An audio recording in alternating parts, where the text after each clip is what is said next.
So you're arguing against government oversight simply because they have superpowers? Yeah, well, yes. If the Avengers commit crimes or are found liable for something, governments can deal with that. But the government doesn't just they can't be like, oh, well, you're super strong, so the UN possesses you now. They weren't talking about possession. They're talking about basic oversight and accountability. Surprise! So, but how does that practically work? Right? Ultron has taken over a city and the UN holds a vote to see whether or not to stop him. Surprise. Ultron was literally created because the Avengers didn't have enough oversight. You think someone at the UN wouldn't have mentioned, hey, don't make a super evil genius robot in an indestructible body? Hey, guys. Okay, so Ultron was a bad example, but you see my point. Noah. What? Heath and I have been standing here with a kilo of cocaine up our butts for like 4 minutes for our pre-show shenanigans, and you guys have barely noticed us because you're too busy having your stupid superhero argument. I am in extreme discomfort right Fine. now. Sorry. Those are very good pre-show shenanigans. You can take the cocaine out of your butts. Yeah, sorry, whatever. Yeah.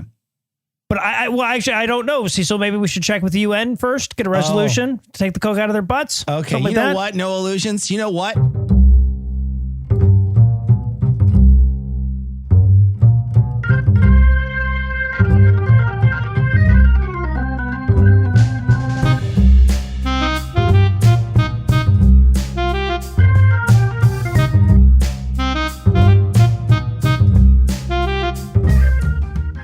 Hello and welcome to Citation Needed, the podcast where we choose a subject, read a single article about it on Wikipedia, and pretend we're experts. Because this is the internet, and that's how it works now. I'm Eli, and I'll be keistering this evening's facts and figures, but I'll need some coyotes to see me across the border to Funnytown. First up, two men who have been carefully smuggling trans fats in their bloodstream wherever they go for years, Tom and Heath. Okay, it's good cardio. That's actually a life hack. You don't have to exercise. I'm a lot like the new Oreo cookies. The flavor changes with the seasons, but at the end of the day, I'm pretty much cholesterol all the way down. That's true. And also joining us tonight, two fellows with hairstyles that can only be described as Miami Vice, Noah and Cecil. Actually, all of my features are pretty much defined by vices at this point. And at our age, it's more like moons over my hammy vice, right? Am I right? Before we begin tonight, Delicious. I'd like to take a second to thank our patrons. Patrons, if we're the white-suited guy in sunglasses too close to the DJ booth, you are truly the farm full of human trafficked workers. A continent away. But What? in a good way. You're a good cocaine farm, is what I'm saying. And we This is are confusing to everybody, whether they drug like cocaine or not. dealers. If you'd like to learn how to join their ranks, be sure to stick around till the end of the show. And with that out of the way, tell us, Noah, what person, place, thing, concept, phenomenon, or event will we be talking about today? Drug smuggling. And I get it. I did an essay about beer making, so now Tom's going to do one about my hobby. I It didn't makes forgive perfect you. sense. I will It's never fair is forgive fair. you. And Tom, this is the second time drug smuggling has come up in a company meeting, but the first time it's going to end without everybody turning me down. So, are you ready to give us the straight scoop I am. of drugs? Oh, that was awkward. Felt like that was weird. So what is? Stupid. That was awkward. I What didn't is- understand your pause or why No, that happened. It wasn't a good because it wasn't good. Okay. That's why. I'm going to What? read an essay to you guys is what I'm going to do. For whom is drug smuggling? For whom? All right.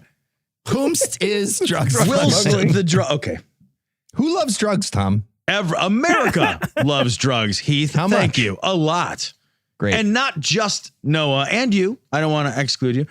Well, it's Thank you. pretty tough to tally the receipts on this. Most of the numbers I saw estimate the combined value of the sale of meth, cocaine, marijuana, and heroin at around $145 billion annually. And that is just Noah, that number. So Don't scare away patrons. Now, to give you a sense of the scale of that number, one, you can't type it into your calculator on an iPhone without needing to reformat the number. Put another way, America spends as much on just those four drugs as it does on alcohol, a drug you can buy with your groceries in most of this country. Okay. Alcohol is winning. Excellent. That's what my dad always said. Alcohol is winning. Now, there's an urban legend floating around that all of your money has cocaine on it. That is just not true. It's not all of your money. I looked it up. It's only about 90% of all the paper currency in the United States. Oh, Well, but you can get that number up to 100%. Tom. Yeah, It's just a matter of commitment. And that drug money is so ubiquitous, so embedded in our systems and in our economy that we really have the drug trade to thank for the 2008 financial collapse not having become a full-on financial apocalypse. In 2009, the executive director of the United Nations Office on Drugs and Crime claimed that had it not been for drug money, our financial systems would have imploded upon themselves, taking all of us with it. And just so you guys don't think that I'm being hyperbolic, here is this fancy fucker's actual quote. Quote, "In many instances, the money from drugs was the only liquid investment capital. In the second half of 2008, liquidity was the banking system's main problem, and hence liquid capital became an important factor. Interbank loans were funded by money that originated from the drugs trade and other illegal activities. There were signs that some banks were rescued that way." End quote. somebody's chopping up stacks of fives to snort through a rolled up 100. They're just chopping them real slow. Yeah. Now I'm picturing El Chapo storming out of a meeting with the Lehman Brothers, just like, those guys are fucking monsters. We're not working with them. You guys are assholes. Of course, those drugs need to move about before they can transform into money and rescue Bank of America and Citibank from collapse. And since America is founded on a myth of puritanical virtue, despite being structurally dependent on avarice and vice, many drugs are very much illegal. With financial incentives more powerful than my iPhone calculator to contend with, however, creative minds have always sought to circumvent the law and to move drugs across borders, oceans, really any barrier or detection system anyone has ever constructed. So today we're going to explore some of the more creative methods devised to smuggle drugs, often at great expense, so you can enjoy yourself a little more freely on a Friday night. I feel like Tom doesn't know that the moral of this essay is legalize drugs and grow your own yet, but I am here to watch him realize it. Now, of course, one of the most common means of concealing and moving drugs involves using the human body. Body packing refers to concealing drugs on the person, sometimes by taping drugs to the interior of the ass cheeks, under rolls of fat or breasts, under the soles of the feet, or otherwise cleverly concealed about the person. Rolls of fat, you say? Well, look who just became the most in-demand member of the podcast. Call me, drug dealers. Seriously, call me. My Coke guy found Jesus, and I'm getting less funny with age. Just hit me up. Now, this method was much more common prior to the 1990s when the DEA caught on and figured out how to screen for this stuff. And this, of course, led cartels to move the party inside and conceal drugs, not so much on the person, but inside of them. Often, large amounts of drugs are wrapped in condoms, which are tied off, and then the drugs enter the person.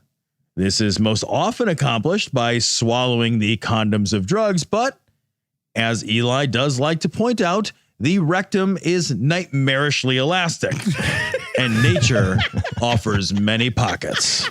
Just a tauntaun getting pulled aside at the airport. Okay, this is racist. This is racist what you're doing. Now, often drugs are nestled among legitimate cargo on trucks, rail cars, and shipping containers, and the like. These methods get very, very creative. Authorities have discovered meth being transported inside of pineapples. Cocaine and heroin have been seized hidden within watermelons and cantaloupes, thus marking the only good reason to have cantaloupe at all. Okay, yes, bullshit in a fruit salad, but now I know why my bar manager was always opening up cantaloupes like they're scratch-off tickets in the back of TGI Fridays. In 2014, cocaine was found inside 4,000 hollowed out cucumbers and plantains. In fact, bananas, a major Colombian export, are a favorite fruit of drug smugglers, crates containing bananas made of resin and filled with cocaines are somewhat frequently discovered. Just speak for yourself, Tom. I've been looking for a cocaine banana for decades and still have yet to find one. Relatively. 29 cents a pound. This is a deal. Do you remember the thing about banana peels being a drug that you could smoke? Yes. The one time it's got like Sure. crack in it. And somebody's like, holy shit, this is amazing. That's where the myth came from. Probably where it came from. Nutmeg. Tamales, which are already dangerously addictive, and then weirdly, tortillas are also frequently used as cover. Huh. Yeah, I thought in the case of the tortillas, you got to think about a stack of tortillas with the center hollowed out like a book safe from a Scooby-Doo cartoon. Okay. It gets much more clever from there, though. Authorities have confiscated powdered donuts where the powder turned out not to be sugar, but Coke. What? Yeah. they just- Beignet. in June. Beignet. It's a type of donut type pastry. Yayo's slang for cocaine. Yeah, you got it. Beignet is good. I like it. This is the whole episode. I'm just doing drug puns. In June of this year, 1,000 kilograms of cocaine was pressed and made to look like a shipment of potatoes, and it was seized. What? In 2015 in Spain, 1.5 tons, and you can look up pictures of this. This is amazing. 1.5 tons of cocaine was seized when it was pressed, molded, hammered together, and disguised as wood and used as shipping pallets. Oh, wow. Freight ball. Freight ball. I just can't get over the donuts. One guy's cartel job is to hold a donut daintily with 2 fingers and lightly tap all the powdered cocaine off with a butter knife. You Like, what lose the so much of the cocaine. Yeah. But he's working super fast because he made French fries earlier out of those potatoes. Push it to the limit. Now, it bears noting here as well that frequently drugs are smuggled not just in covert ways, but by people who have no idea that they are doing it. One such instance was a guy, a retired 91-year-old dental surgeon and devout Seventh-day Adventist, who was duped online and convinced somehow to carry a shit ton of fancy soaps in his luggage from Delhi to Melbourne. Unbeknownst to him, the soap was more Colombian Spring than Irish Spring, and he was unintentionally muling about 12 pounds of cocaine in those soaps. Dope on a rope. Now, counterpoint, Tom. No, that's called lying Yes, afterwards, right. Tom. Yeah. Just lying afterwards. Cocaine has also been smuggled inside prosthetic legs. That's done on a fairly regular basis. And it's also frequently hidden in arm and leg casts. But I love this. A recent find by airport authorities uncovered a cast that was made entirely out of cocaine. The cocaine was not in the cast. The cast was the cocaine. The whole thing was just an all cocaine leg cast. A woman in Madrid tried the same thing, except instead of a cast, her actual working suitcase was cocaine. What? Though it was mixed with resin and glass fibers, but still, her goddamn luggage itself was the cocaine. Gramsonite. Heath's better at this. I'll leave it to him. I was actually trying to do the math on Simpson. Just now. Did she get bumped up to first class? See, Bump. Just a cocaine snowman with blue crystal meth eyes trying to get through customs. Okay, I take it back though. There's one person who can jump to the front of the line at suitcase pickup, and it's cocaine bag lady. She's in her. She can jump in front. Now, lest cocaine get all of the attention here, I also want to stop and admire an instance from Manchester when a dog alerted on a shipment of rugs. It turns out that millions of dollars of heroin that had been made into thin ropes were then woven and loomed and made into actual ornamental rugs. Hey, even after the dog alerted on the rugs, authorities struggled for some time to locate any actual drugs among the rugs. The rugs themselves were so well made that nobody had considered that, I don't know, they might actually be made entirely out of fucking heroin. Carpet scagger. Skag is heroin. Is it? Slang term. That must have been a weird day at the heroin factory, though, right? All right, Juan, let's see what you came up with to smuggle H. Yeah, here you go, boss. Wow. The heroin is hidden inside these rugs? Oh, no, the heroin actually is the rugs. I turned heroin into the fibers, and then I wove those fibers into rugs. Wow. Brilliant. And hold on, no. These rugs, they're beautiful. Oh, thank you. Thanks. I didn't know you weaved. Is weaved the term? Is that the right term? Weaved? Yeah, no, my grandmother taught me when I was little. It's just always been a passion of Like you mine. could do this professionally. I know.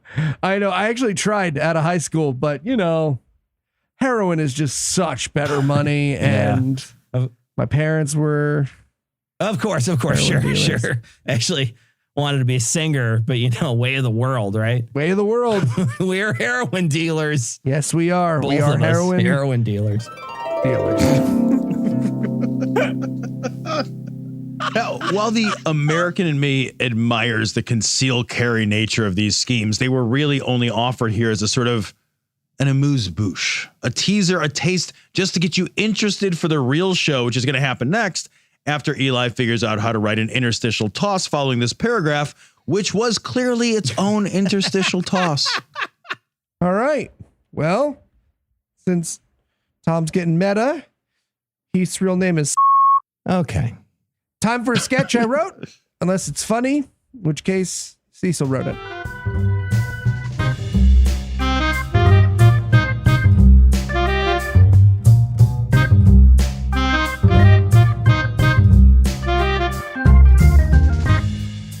Hey, boss, you got a second? Yes, Johnson, what is it? Hey, we got a new order in for these resin bananas. Oh, yeah? It's a little strange, though. It's for like 85,000 pieces, and it's going to this small village in the jungles of Ecuador. Well, that is odd. Yeah, no, and it occurred to me, that somebody might be using this to they might be using the bananas to smuggle drugs or something. In fact, I think that might be the only possible reason that someone would have for buying that volume in that location. I see. And tell me, Johnson, how long have you been with the company? Oh, I guess about 7 months now, sir. Right. And in your experience, who buys fake fruit? Well, people use it for decoration, for paintings, but school plays. Right. And how many fake bananas do you think the entire planet requires for that every year? Keeping in mind that fake fruit does not go bad, and none of those things would ever need to replace even one of our products. Mm-hmm. I don't know. I guess maybe 200 bananas. That's right, Johnson. About 200 fake bananas. So if someone comes to us with an order larger than our last 10 years put together, now what do? We shut the fuck up and sell the Coke bananas. Shut the fuck up and sell the Coke bananas. That a boy. Yes. Yeah, got it.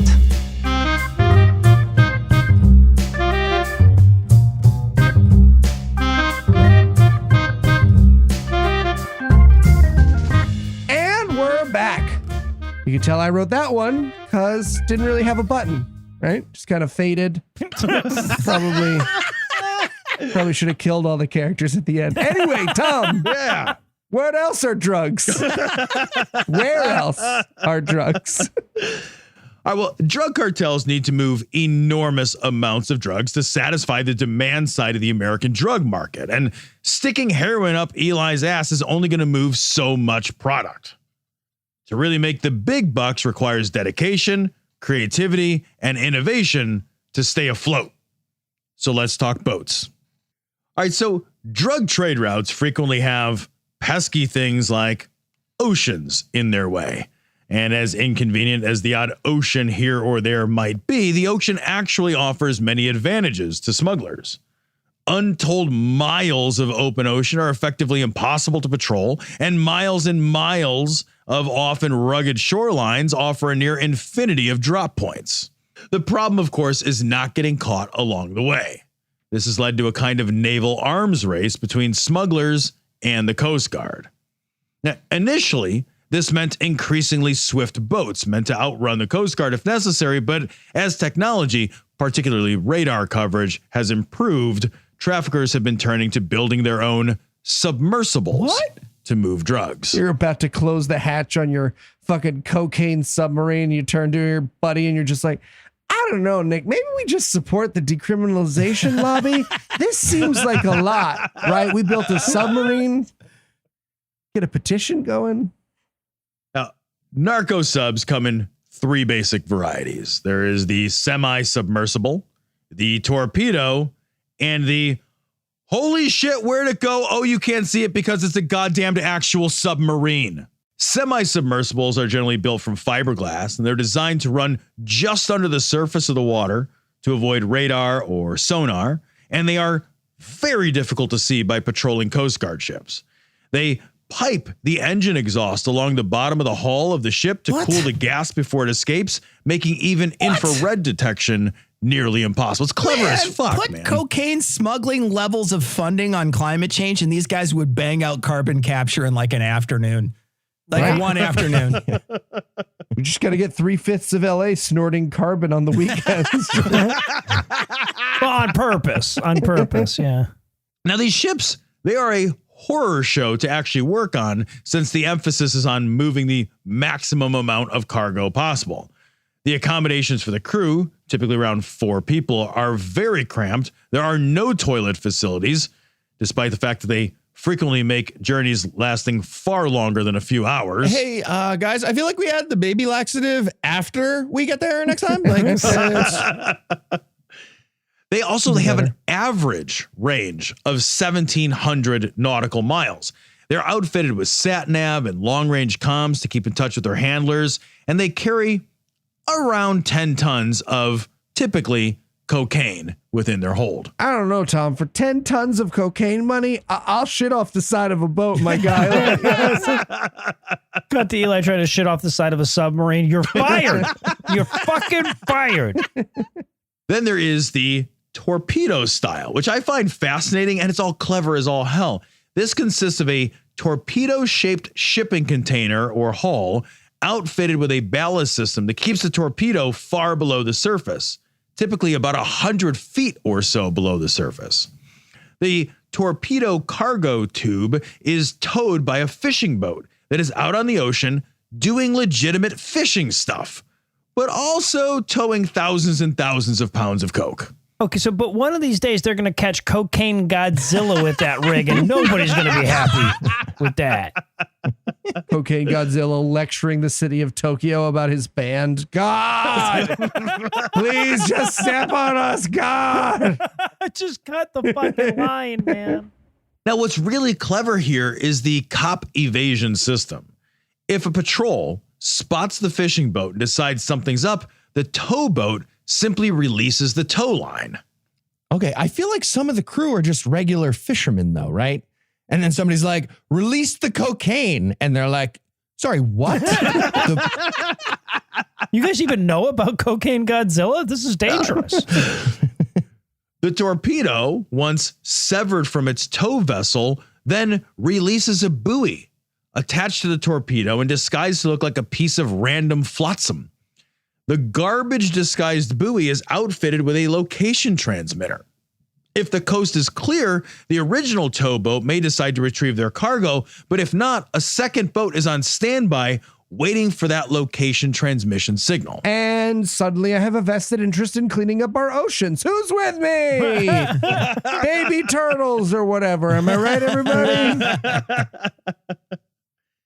Now, finally, there are the true narco submarines, which are exactly what you are thinking. But here I have to pause and explain something else.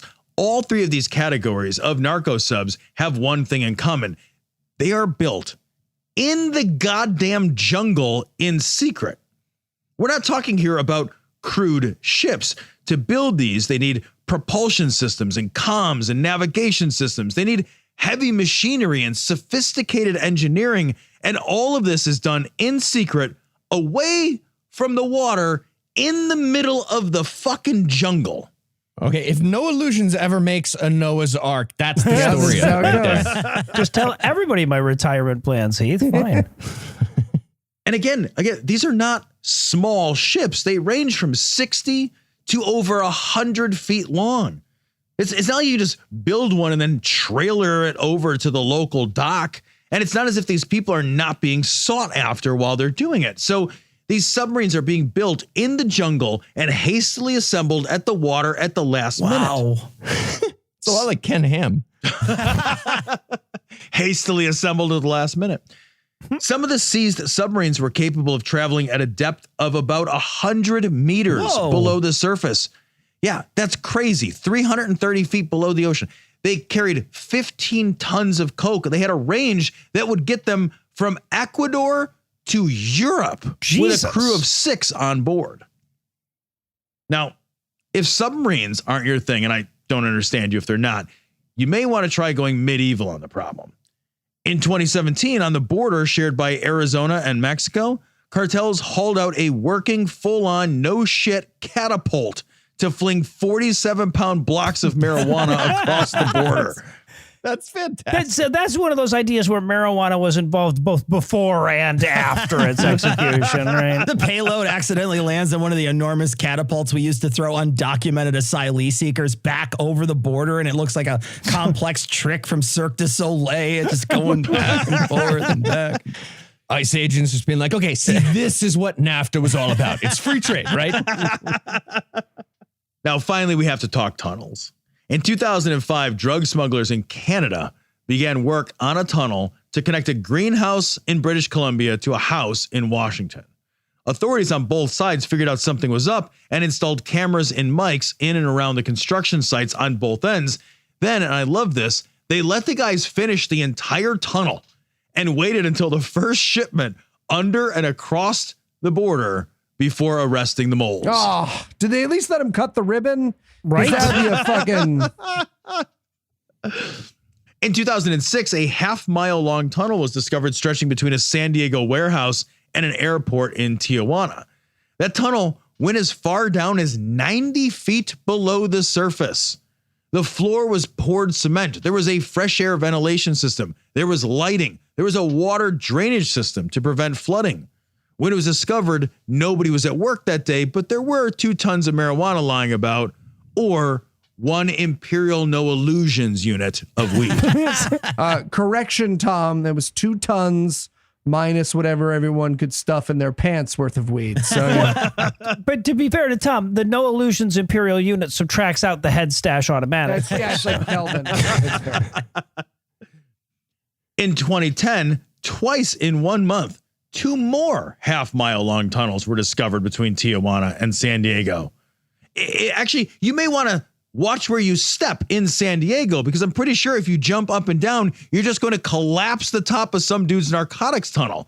Since 1990, 170 tunnels have been discovered crossing under the southern border of the U.S., mostly in Arizona and California. Some of these tunnels have internal rail systems to allow smugglers to move vast quantities of product under the border.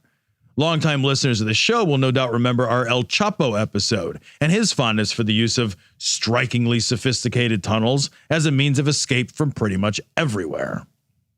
The whole enterprise of trying to criminalize and control recreational drugs is, and always was, doomed from the outset. People love drugs and people love money. When an industry has an upside in the hundreds of billions of dollars, there is no end to the risks and the creativity that will be employed to get both. And while I support ending this stupid racist drug war, part of me would be just a little sad not to have like weed trebuchets and cocaine construction materials or homebrew jungle-built submarines prowling the ocean. So remember, next time you're about to hit a key bump, take a moment and remember the extraordinary journey that coke made before ending up in your nose. Maybe making you wonder if you should build your own narco submarine. Spoiler, yes, you should. And Tom, if you had to summarize what you've learned in 1 sentence, what would it be? I don't think Dare worked It that really well. didn't. Kind of a failure. And are you ready for the quiz? Absolutely. All right, Tom, which of the following is the best name for a drug smuggling boat? A, speedboat. B, the Molly Roger. Molly Roger. C, pothead over heels. Heels is waves. It's like a double one. D, special quay. That's good. Oh, nice. Okay. Special. You can pronounce it both ways according to. These are amazing so far. E, dust toot. Dust toot. Or Dust toot. the Yayo submarine. Oh, the Molly Roger. I love the Molly Roger, but it's dust toot. It's clearly dust toot. That is correct. Keith, Well done. I missed your fantastic wordplay. I just want to say that. Thank missed you. it. That's all I want to say. Cecil. Cheers. All right. Cheers. We all know religion is the opiate of the masses. Which religion, Tom, which religious statue made out of drugs is the easiest to smuggle? A. All right. Louis Farrakhan. B. Just Virgin Mary. Jane. C. Mother Trees. Okay. D. The Molly Llama. the Molly Llama. It's the Molly Llama. Llama is correct. Thank you. Yes. All right, Tom. Knowing that cocaine has such a huge human toll, why do people still do it? A, it's awesome. B, seriously, have you tried it? It's like getting compliments from your heroes, the drug. C, did I mention it helps you lose weight? D, all of the above. I don't helps you lose weight. How much are you doing? I will say it's awesome because it is also encompasses the rest of them. That is correct. I thought I'd get Yes, you nailed it. with that secret C, which is not true, by the way. Eat faster. All right, so at the risk of trying to do puns after Cecil and Heath, and a fully rested Heath, no less, Tom, in addition to the marijuana catapult, what other ballistic weapons have drug smugglers tried in the past? A, 8 ballistas. 8 ballistas. Thank you.